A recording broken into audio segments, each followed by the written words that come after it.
You think your succulent died because you forgot to water it. But the truth is something most people don't realize. You probably killed it by caring too much. Strange, right? A plant that is famous for surviving in the harshest deserts, dying quietly inside a comfortable home. It doesn't make sense at first, but once you understand how succulents actually live, everything changes. Succulents are not like other plants. They don't follow the same rules. They are survivors, built for extreme conditions, places where rain is rare, sunlight is intense, and the soil barely holds any moisture. Over thousands of years, they adapted to store water inside their leaves, turning themselves into living reservoirs. This is why their leaves look thick, soft, and full of life. But this strength is also their biggest weakness when they're brought into our homes. Because the truth is, your home is not a desert. It's the complete opposite. The air is calmer, the light is weaker, and most importantly, water is always available. And that's where the problem begins. The biggest mistake people make is overwatering. It feels like you're helping the plant, giving it care, attention, life, but in reality, you are slowly suffocating it. Succulent roots are not designed to sit in wet soil. They are used to drying out completely.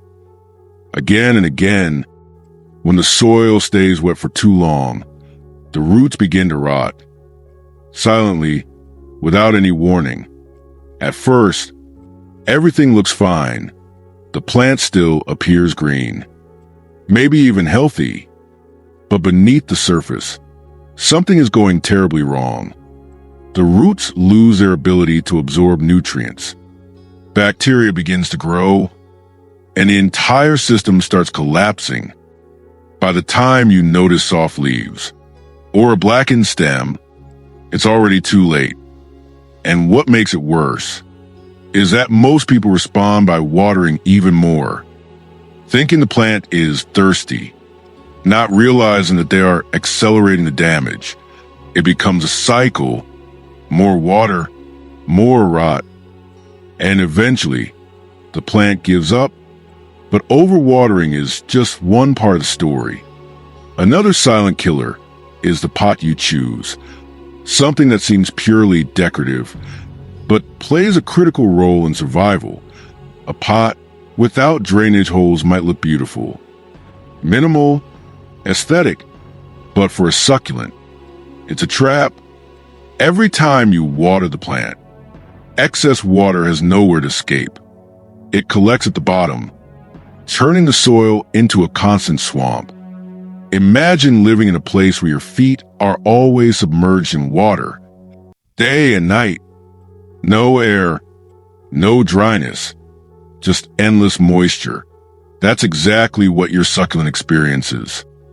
And slowly, it drowns, not because it lacks care, but because it has too much of it. Even if you water less, the absence of drainage creates a dangerous environment. One small mistake, one extra pour, and the damage begins. Then comes another factor that most people underestimate: light. Succulents are sun lovers.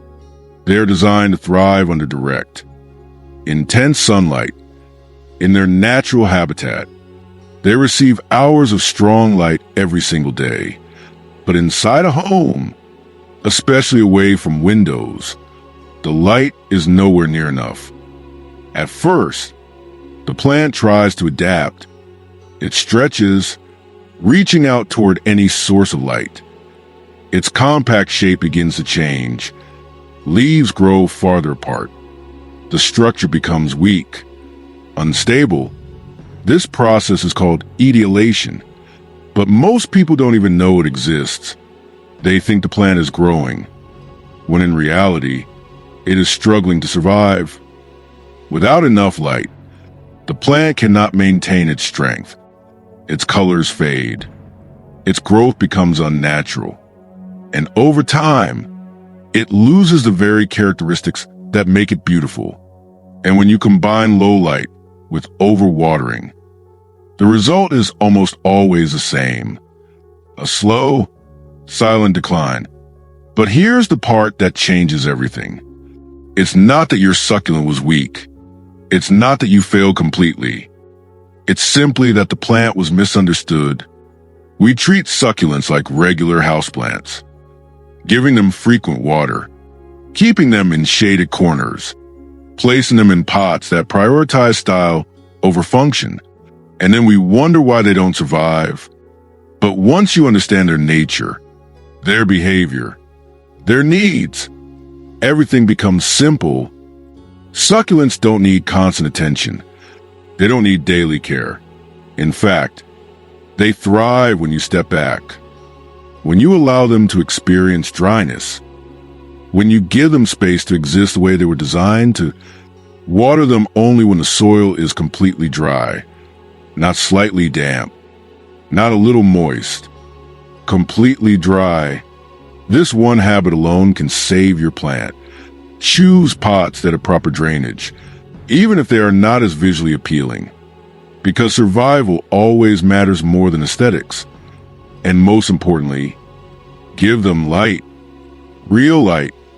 Place them near windows where sunlight can reach them directly, because without light, nothing else works.